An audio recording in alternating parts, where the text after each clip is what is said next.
Hello and नमस्कार दोस्तों, स्वागत है आपका अपने यूट्यूब चैनल लो सूत्रा में। तो आज जो अपना लेक्चर नंबर 8 होने वाला है, जो कॉन्ट्रैक्ट एक्ट की लेक्चर सीरीज हो रही है उसका। तो आज के लेक्चर में हम डिस्कस करेंगे समाश्रित संविदा क्या होती है, कंटीजेंट कॉन्ट्रैक्ट के बारे में डिस्कस करेंगे।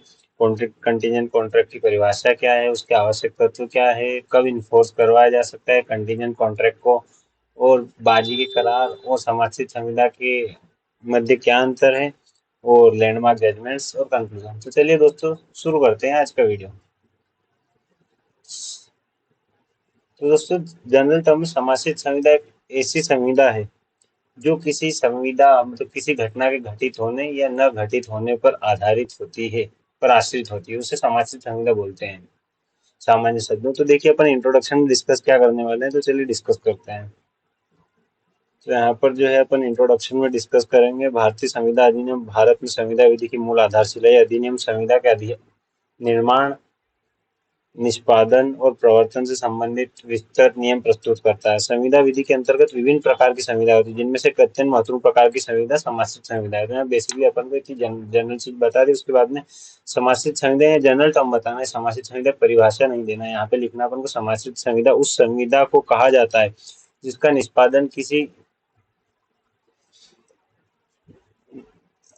अनिश्चित भावी घटना पर आधारित होता है। ऐसी संविदा को पक्षकार या स्वीकार करते हैं, उनका दायित्व केवल तभी उत्पन्न होगा जब कोई विशिष्ट घटना घटित होगी या नहीं। तो किसी भविष्य की घटना के घटित होने या न घटित होने पर अगर कोई संविदा आधारित है तो उसे समासित संविदा बोलते हैं। अब देखिए, दैनिक जीवन में समासित संविदा का प्रयोग बहुत होता है, जैसे बीमा संविदा हो गई, एक्सचेंज मतलब विनिमय संविदा, गारंटी की संविदा समासित संविदा का प्रमुख उदाहरण है। अग्नि बीमा और समुद्री बीमा का केवल दायित्व तभी उत्पन्न होता है जब ये बीमा, देखिए, जीवन बीमा, अग्नि बीमा, इन सारे का जब कब होता है, जो एक अनिश्चित घटना है। इसी प्रकार अग्नि बीमा, संविदा बीमा केवल तभी उत्पन्न होता है जब बीमित संपत्ति में आग लगती है। समाजिक संविदा का उदाहरण है जो हमारे दैनिक जीवन में सर्वव्यापी। अब यहाँ पे प्रोविजन कहाँ पे दे रखे हैं, तो यहाँ पर आपको जो है लिखना है कि भारतीय संविधान नियम की धारा 31 से 36 तक, 31 से 36 तक।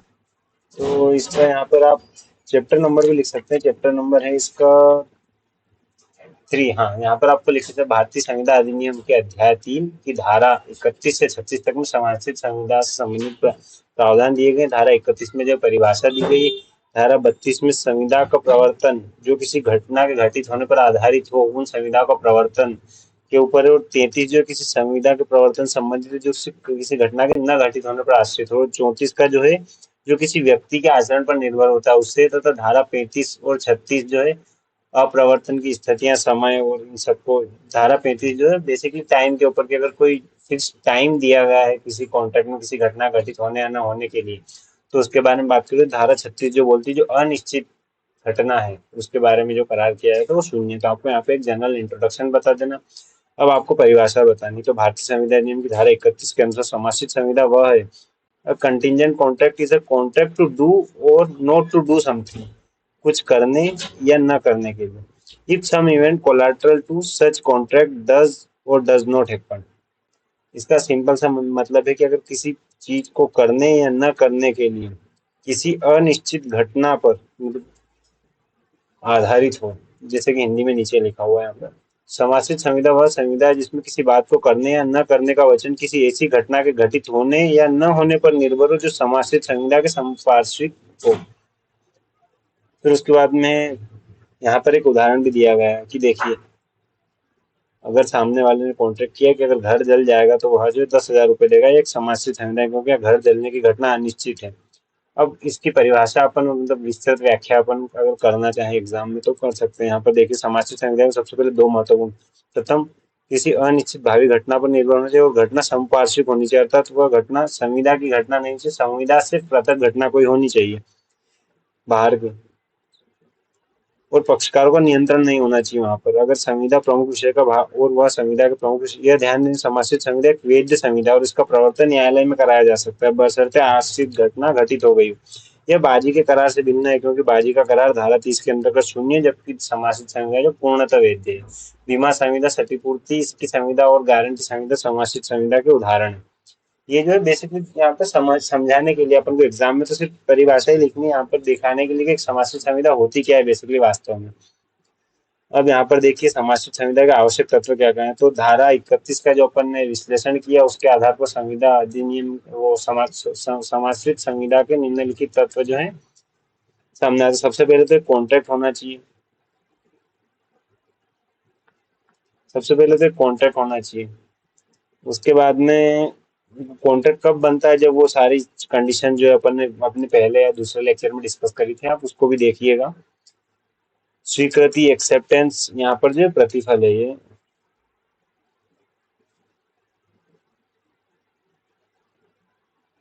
यहाँ पर प्रतिफल या फिर संविदा करने की सक्षमता, कॉम्पिटेंसी और फ्री कंसेंट और लॉफुल ऑब्जेक्ट, और यदि आवश्यक हो तो धारा 10 के 2 में वो सारी चीजें होनी चाहिए। संविदा अवैध है तो समासित संविदा नहीं माना, मतलब अगर कोई कॉन्ट्रैक्ट ही नहीं है या कॉन्ट्रैक्ट शून्य है, वॉइड है, तो समासित संविदा माना ही नहीं गया। पहला एक संविदा होनी चाहिए।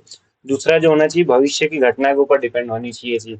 समासित संविदा का दूसरा अनिवार्य तथ्य है कि संविदा का निष्पादन किसी भावी घटना पर, भावी का तात्पर्य की भविष्य में घटना होनी। यदि घटना घटित पहले हो चुकी समासित संविदा नहीं कहलाएगी। मान लीजिए कि यहीं पे जो अपन ने ऊपर एग्जांपल लिया था उसी उसी को अपन डिस्कस डिटेल में समझते हैं। जैसे कि ए और बी ने एग्रीमेंट किया था, एक कॉन्ट्रैक्ट किया था कि अगर ए का घर जल जाएगा तो बी जो है उसे, अगर ए का जो है घर जो है, यहाँ पे भाई साहब का घर है, ये घर है भाई साहब का, अगर इस घर में आग लग जाती, फायर, अगर इस घर में फायर हो से जल जाता है तो बी ने ये कॉन्ट्रैक्ट किया था कि बी जो है इसे 10,000 रुपीज देगा। अब मान लीजिए घर पहले से जल चुका है, कॉन्ट्रैक्ट करते हैं, अगर तुम, ये घर तो पहले से जला हुआ, चाहे इनको पता हो या ना पता हो, वो दूसरी, वो नहीं, फिर भी कॉन्ट्रैक्ट जो है वो वैलिड नहीं होती, एक कंटिजेंट कॉन्ट्रैक्ट नहीं होता है। घटना की अनिश्चितता, तो घटना भी अनिश्चित होनी चाहिए। घटना अनिश्चित होने तक, घटना संविदा के समय यह निश्चित नहीं होना चाहिए घटना घटित होगी या नहीं। अगर पहले से फिक्स है तो जो है यहाँ पर समस्या संविदा है ही नहीं। अब देखिए इसका एक एग्जांपल भी दिया हुआ है कि यदि सूर्य का अस्त होना जो है एक निश्चित घटना है तो इस पर आश्रित समाश्रित संविदा नहीं होगी। दूसरी ओर किसी विशिष्ट दिन बारिश का होना अनिश्चित घटना है, अतः इस पर आधारित संविदा समाश्रित संविदा होगी। अब घटना का संपार्श्विक होना यानी कोलेटरल होना। तो कोलेटरल का मतलब क्या है, संविदा का सबसे महत्वपूर्ण तत्व जो है विशिष्ट तत्व है। समाश्रित संपार्श्विक होनी, संपार्श्विक का अर्थ है कि घटना संविदा के मुख्य विषय का भाग नहीं होती बल्कि संविदा के बाहर की स्वतंत्र घटना है, तथा जो यहाँ पर जो पक्षकारों के हाथ में ही नहीं, पक्षकारों का नियंत्रण से बाहर की कोई घटना होनी चाहिए। अब यहाँ पर आपके लिए चार्ट बनाया है, इसे आप देख लीजिएगा। यहाँ पर एक और जो है ये संपार्श्विक घटना में भी लिख सकते हैं आप, पांचवा पॉइंट, या फिर अलग से भी लिख सकते हैं कि घटना पक्षकारों के नियंत्रण के बाहर होनी चाहिए। दोनों तरह से सेम तरीके में मेरे मुताबिक तो इसके अकॉर्डिंग अंदर ही लिख देना है, लेकिन वो बाहर भी लिखते हैं तो कोई दिक्कत नहीं है। ये जो है क्विक रिवीजन के लिए ऐसी टेबल बनाई गई है। उसके बाद में अपन देखते हैं कब इन्फोर्सिएबल होगी। तो सबसे पहले तो अपन आ चलते हैं सेक्शन 32 के ऊपर। तो ये 32 से 36 तक में जो दिए गए उसकी घटना देखते हैं। सबसे पहला पॉइंट है घटना घटित होने पर। अगर कोई घटना घटित होने पर एक समासित संविदा है तो कब जो है उसका प्रवर्तन होगा। तो देखिए यहाँ पर लिखा हुआ है कि enforcement of contract, enforcement of contract contingent on event happening, मतलब ऐसी संविधाओं का प्रवर्तन जो कि किसी घटना के घटित होने पर समाश्रित हो, यानी किसी की घटना घटित होने पर आश्रित हो। तो देखिए यहाँ पर लिखा है कंटिजेंट कॉन्ट्रैक्ट टू डू और not to do anything if uncertain future event happen can not be enforceable by law unless and until there that event is happen. मतलब यहाँ पर जो है बेसिकली ये कहना चाहता है कि उन संविधाओं का प्रवर्तन जो कि किसी अनिश्चित भावी घटना पे, यहाँ पर देखिए फ्यूचर अनसर्टेन इवेंट हैपन, अनिश्चित भावी घटना के घटित होने पर हो, किसी बात को करने या न करने के लिए, टू डू और नॉट टू डू एनीथिंग। तो कब विधि द्वारा कब तक नहीं कराया जाएगा, जब तक कि वो घटना घटित नहीं हो गई हो। और यदि वो घटना घटित हो जाती है, यहाँ पर आपको एक लाइन और जोड़ देनी कि यदि वो घटना घटित होना असंभव हो जाए तो संविदा शून्य होगी। मान लीजिए कि ए और बी कॉन्ट्रैक्ट करते हैं, ए और बी कॉन्ट्रैक्ट करते हैं कि अगर जो है ये शिप जो है मेरी ड्राइंग काफी अच्छी नहीं है, तो आप मान लीजिए कि शिप है। ये शिप अगर 1 साल के अंदर अंदर वापस आ जाता है तो ए जो है बी को 10,000 रुपये देगा। लेकिन यहाँ पर अगर जब तक इसका प्रवर्तन कब होगा, जब तक कि शिप जो है वापस नहीं आ जाता। और अगर ये शिप जो है बीच में कहीं जल गया, भूकंप, सुनामी या किसी भी चीज के कारण नष्ट हो गया, तो ये घटना जो है असंभव हो गई। तो अब जो है इसका प्रवर्तन तो हो ही नहीं, शून्य हो गई ये तो यहाँ पर बेसिकली ये बोला है, देखिए हिंदी में भी लिखा हुआ है यहाँ पे, एक और बार हिंदी में रीड कर दूँ। यदि कोई समाश्रित संविदा किसी अनिश्चित घटना के घटित होने पर कोई कार्य करने या न करने के लिए, तो उसका प्रवर्तन तब तक नहीं किया जा सकता जब तक कि वह घटना घटित न हो जाए।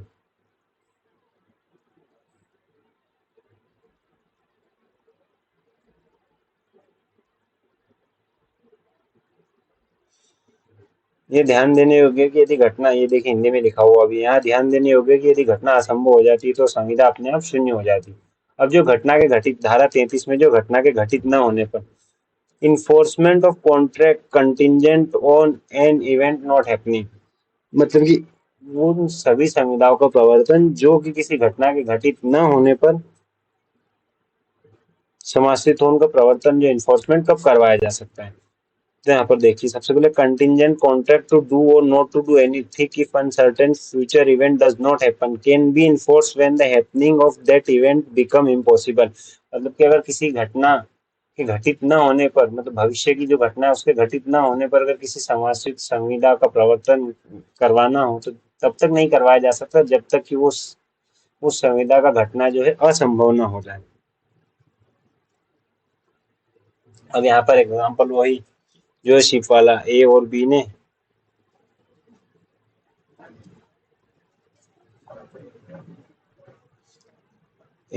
ने शिप की, ये शिप वापस आ जाता है, तो जो है ये इसको नहीं आता है, तो जो है बी जो है इसको 10,000 पे करे।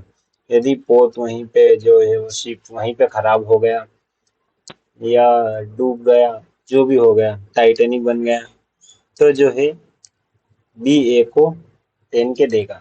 तब तक नहीं देगा जब तक उसके आने के चांसेस हों। यहाँ पर हो गया। अब देखिए धारा 34 जो बताती है कि किसी व्यक्ति के द्वारा कुछ कार्य करने पर अगर समासित संविदा आश्रित हो, तो धारा 34 ये बताती है यदि वह भविष्य की घटना जो है किसी व्यक्ति, मतलब वह घटना जिस पर कोई समासित संविदा जो है निर्भर करती है, उसके ऊपर किसी बात को करने या न करने के लिए हो, और वह घटना जो किसी व्यक्ति के आचरण पर, तो वो घटना असंभव हुई, तब समझ जाएगी तब ऐसा कोई व्यक्ति ऐसी बात करे जो किसी भी सर्टेन टाइम के भीतर या किसी फ्यूचर इम्पॉसिबिलिटी के कारण जो है उस व्यक्ति द्वारा किया जाना असंभव हो जाए। मतलब कोई व्यक्ति ऐसा एक कर दे जो कि उस घटना को घटित होने के लिए जो है इम्पॉसिबल कर देता है, अनडिफाइंड टाइम के लिए, या फिर लिमिटेड कर देता है। जैसे कि यहाँ पर एग्जांपल दिया जा सकता है, सबसे बेस्ट एग्जांपल है, एक मिनट इसे दूर ले जाने दीजिए।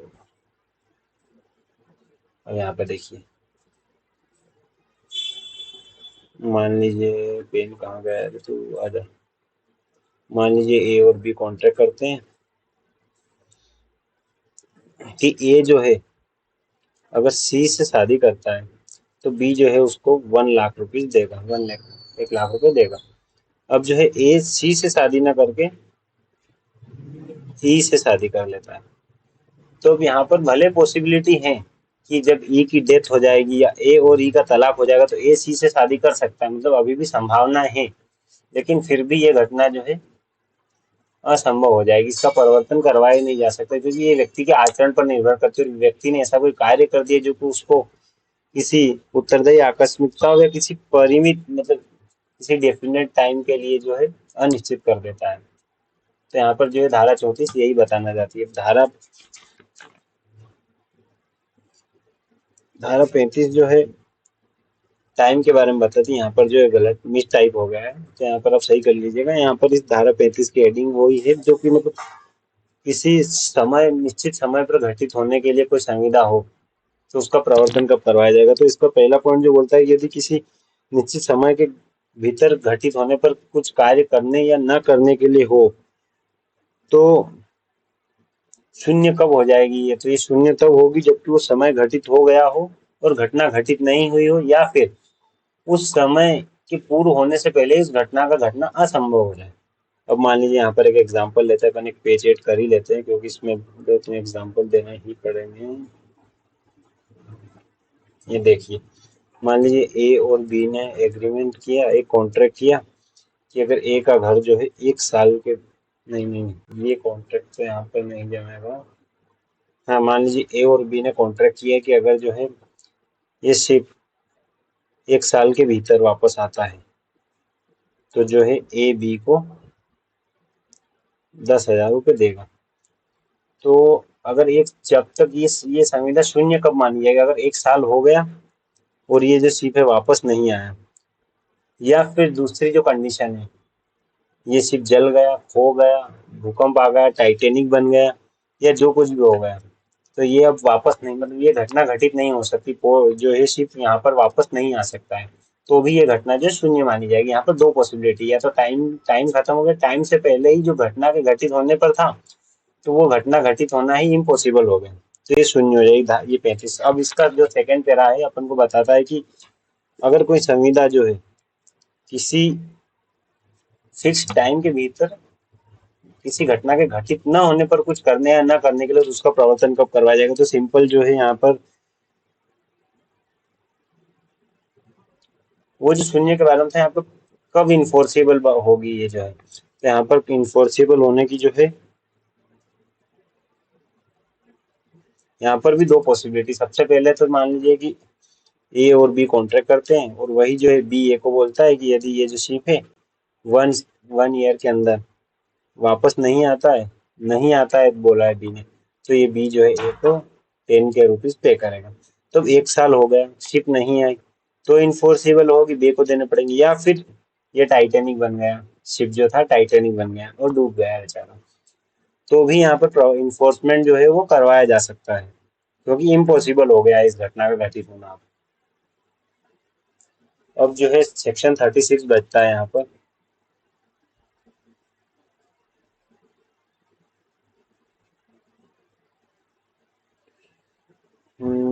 हाँ, यहाँ पर असंभव घटना के घटित होने पर अगर कोई संविदा जो है, देखिए यहाँ पर अपन देखते हैं, यह धारा उन संविदा संबंधी जो प्रारंभ से ही किसी असंभव घटना पर आधारित हो। यदि संविदा करते समय अनिश्चित घटना, आश्रित घटना जो असंभव थी, तो संविदा आरंभ से ही शून्य होगी। मान लीजिए ए और बी कॉन्ट्रैक्ट करते हैं कि जो ये यहाँ पर देखिए ए और बी कॉन्ट्रैक्ट करते हैं कि अगर ये दो लाइन जो है किसी स्थान को घेर लेती है, आपस में मिल जाती है, दो लाइन जो है जब आपस में मिल जाएगी, सीधी लाइन है, जब आपस में मिल जाएगी तो एक दूसरे को दोनों जो है 10,000 रुपये या 1,000 रुपये, 10,000 रुपये देने का जो कॉन्ट्रैक्ट करते हैं, 10 के देने का कॉन्ट्रैक्ट करता है ए बी से। अब ये घटना असंभव है क्योंकि ये लाइन तो सीधी जा रही है, ऐसा तो है नहीं कि ऐसे वैसे मुड़ के आ जाएगी, ये लाइन तो सीधी जाएगी, इससे मिलने की पॉसिबिलिटी है ही नहीं दोनों, ना तो ये लाइन इससे मिलेगी ना ये लाइन इससे मिल सकती है, इन दोनों की पॉसिबिलिटी जो है ही नहीं यहाँ पे मिलने की, तो ये जो शुरू सही शून्य है। तो ये तो हो गया अपना पॉइंट। अब देखते हैं अपन की जो एग्जाम में बहुत बार आता है कि जो एक वेगरिंग एग्रीमेंट और कंटिंजेंट कॉन्ट्रैक्ट के बीच डिफरेंस क्या है। तो दोनों ही अनिश्चित घटना पर आधारित होती, परंतु दोनों के बीच में कुछ फंडामेंटल्स डिफरेंस है जो कि वो निम्नलिखित है, इस प्रकार है। तो आइए अपन यहाँ पर देखते हैं, कहाँ गया हाईलाइटर, ये रहा। सबसे पहले तो इसे तो मैं अंतर नहीं मानता हूँ, ये कोई डिफरेंस है ही नहीं, इसे मत लिखिएगा। यहाँ पर देखिए वेजरिंग कॉन्ट्रैक्ट जो होते हैं, बाजी की करार जो होती है, वो शून्य और अप्रवर्तनीय होते हैं, और समाश्रित संविदा वैध और प्रवर्तनीय होती है। और यहाँ पर क्या है, दोनों पक्ष को जोखिम होता है, एक की हानि और दूसरे का लाभ। इसमें सिर्फ एक पक्ष को जोखिम होता है, दूसरे को नहीं होता है। यहाँ पर कोई कंसिडरेशन नहीं होता है, यहाँ पर कंसिडरेशन होता है समाज कंटिंजेंट कॉन्ट्रैक्ट में।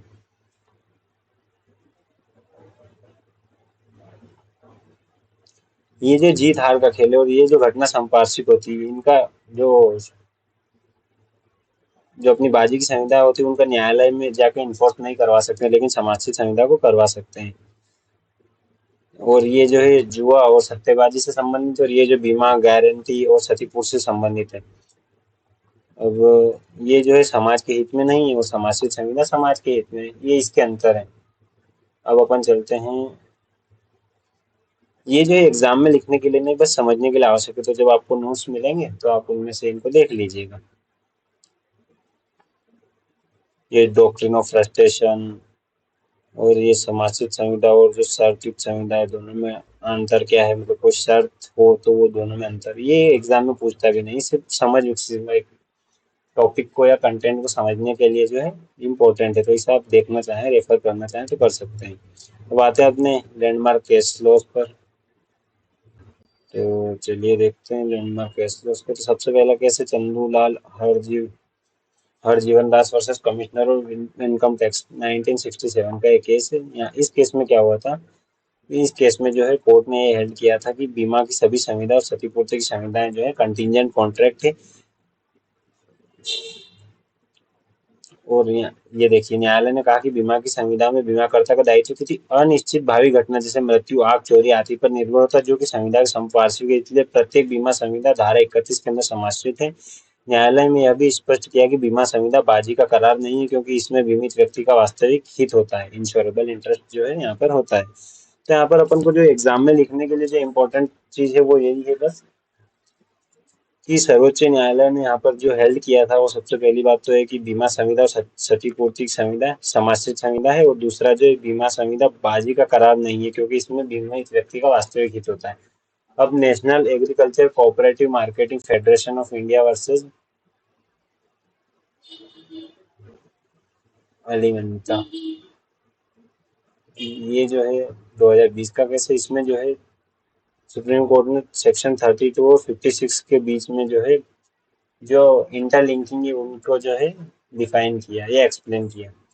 नेफेड ने, मतलब ये जो है national agriculture cooperative marketing federation ने जो है अलीमंता से शरबत निर्यात करने की संविदा किया था, कोई गेहूं था शरबत।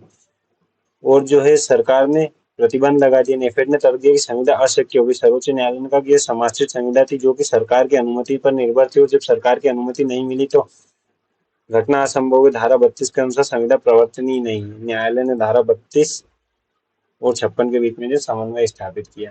अब घेरूलाल परेख वर्सेस मोहनदास मैया, इस केस में क्या हुआ था कि बाजी का करार शून्य और अप्रवर्तनीय, परंतु विधि द्वारा निषिद्ध नहीं था। बाजी के करार से उत्पन्न संपार्श्विक लेन देन प्रवर्तनीय, मतलब कि वही जो शून्य और अवैध इलीगल कॉन्ट्रैक्ट के बीच में क्या डिफरेंस है यहाँ पर वो बताया गया था। और अगर आपको जानना है तो अपनी पिछली वीडियो, आपको लिंक डिस्क्रिप्शन में या प्लेलिस्ट में नीचे मिल जाएगा, वहां से आप देख सकते हैं। फिर उसके बाद में बाजीगर और समाश्रित संविदा, मूलभूत अंतर यह है कि समाश्रित संविदा वास्तविक प्रतिफल और वैध उद्देश्य होता है, जबकि बाजी के करार में ऐसा नहीं होता। और ये कुछ प्रमुख केस हैं जो कि आप देख सकते हो, रेफर कर सकते हैं एग्जाम में लिखने के लिए। इनका आप चाहे तो स्क्रीनशॉट भी ले सकते हैं, या फिर आपको नोट्स चाहिए तो आप मैसेज करके जो भी प्रोसीजर है आपको बता दिया जाएगा, व्हाट्सअप कर दीजिएगा इन नंबर्स पे। ये यहाँ पर जो नंबर दिए गए इन पे नंबर्स करके आप देख सकते हैं नोट्स को, क्या है कैसा जो भी है। अब अपन आते हैं कंक्लूजन पे। तो हो गया, अपना एडवर्टाइजमेंट भी कर दिया मैंने आज की वीडियो में। तो ठीक है, अब यहाँ पे कंक्लूजन में क्या लिखना है, तो जो है समासित संविदा जो इंडियन कॉन्ट्रैक्ट का एक जो है इसेंशियल टॉपिक है, और धारा 31 से 36 में इसके प्रावधान दिए कि समासित संविदा क्या है, जो किसी और समासित संविदा संपार्श्विक होती है, इसके अनिवार्य तत्व क्या है, वैध संविदा का होना, भावी घटना पर निर्भर अनिश्चितता घटना, संपार्श्विक और पक्षकारों को नियंत्रण से बाहर होना। यहाँ पर अपन को ये लिख के समअप करना है। बाजी का करार समासित संविदा सतही समानता होने पर भी दोनों में अंतर है। बाजी का करार शून्य और अप्रवर्तनीय, जबकि वैध और प्रवर्तनीय जो है समासित संविदाएं हैं। और लास्ट में अपन को लिख लेना है ये कि समासित संविदा सिद्धांत व्यावसायिक और वित्तीय लेन देन की रीढ़ है। बिना समासित संविदा के बीमा, गारंटी, क्षतिपूर्ति आदि की परिकल्पना नहीं की जाती। संविदा विधि का वह अंग है जो अनिश्चितता की स्थिति में भी विधिक संबंधों को विनियमित करता है, व्यापार वाणिज्य को सुरक्षा प्रदान करता है। तो दोस्तों, आज का वीडियो आपको कैसा लगा ये कमेंट में जरूर बताएं। और आपको अगला वीडियो किस टॉपिक पे, या जो अपनी कॉन्ट्रैक्ट एक्ट के जो 2 या 3 लेक्चर हो रहे हैं अपलोड होने के बाद सीरीज खत्म होने वाली, तो कौन से विषय पे या कौन से सब्जेक्ट पे आपको अगले वीडियोस चाहिए, वो भी आप कमेंट में जरूर बताइए। और वीडियो अच्छा लगे तो वीडियो को लाइक, शेयर और सब्सक्राइब जरूर करिए। Thank you.